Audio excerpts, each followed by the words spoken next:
Rory Stewart, former Conservative minister, an OBE recipient, and co-host of the popular podcast The Rest is Politics. He often portrays himself as this fair, reasoned, and independent thinker. But is that really the whole story? He's a British academic, broadcaster, writer, former diplomat, and now a podcaster, well known among the British public. He's also widely recognised for going against his own party, even having the Conservative whip removed after voting to delay the UK's exit from the EU. And here's how he reacted when Boris Johnson resigned from office. Now, I am going to go with this. I'm just hearing from a very high-level government source telling me that it's done. It's done. He needed a final push, but it is done. Come back to you in just a second. Just a few months later, on October the 3rd, 2019, Stewart announced he would resign from the Conservative Party and step down at the next general election. Since then, he's carefully cultivated a brand as this free-thinking, rational, independent voice, even saying recently that being a Conservative minister was very unpleasant and made him feel like a fraud in countless ways. But this anti-Conservative stance starts to feel a bit hollow when you start looking deeper into his views and hobbies. It's especially ironic considering his strong anti-Boris Johnson rhetoric, including his claim that he'd never serve in a Johnson government. Why? Well, because the two share one of the most quintessentially cruel British traditions: bird shooting. In the November 2024 issue of the Field magazine, Stewart was interviewed about his supposed love for the countryside. That's right, the kind of love that involves killing just about anything that moves. He revealed his passion for bird shooting, saying, "I shoot with neighbours and cousins 2 to 3 times a year. I sometimes shoot grouse, but usually it's pheasant and occasionally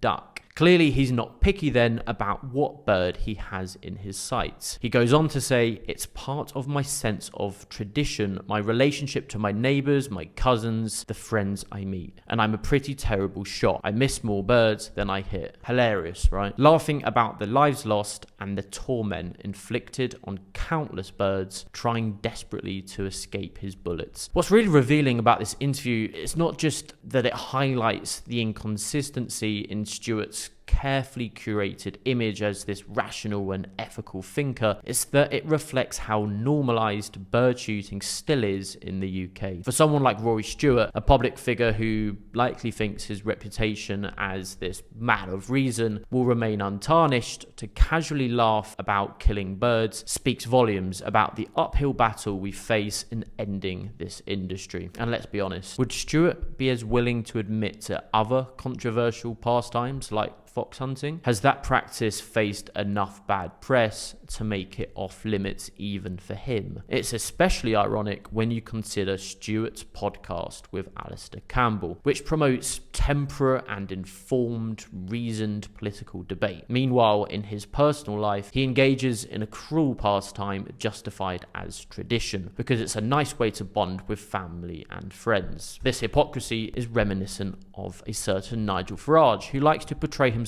as a man of the people while defending hunting and keeping other cruel traditions alive. Because, well, we wanted to come see you, Nigel, and to support the hunt as well. So. Yeah. And what makes you feel the hunt matters? It's English, natural, and down to earth, I suppose, is the reams of it. Yeah. We've got some younger people here. Yeah. What's brought you along today? To see you and to see the hunt. It's a nice British occasion. Come out, some mulled wine and some tea. You see, it's really a social event. This is country people getting together, having a great day out.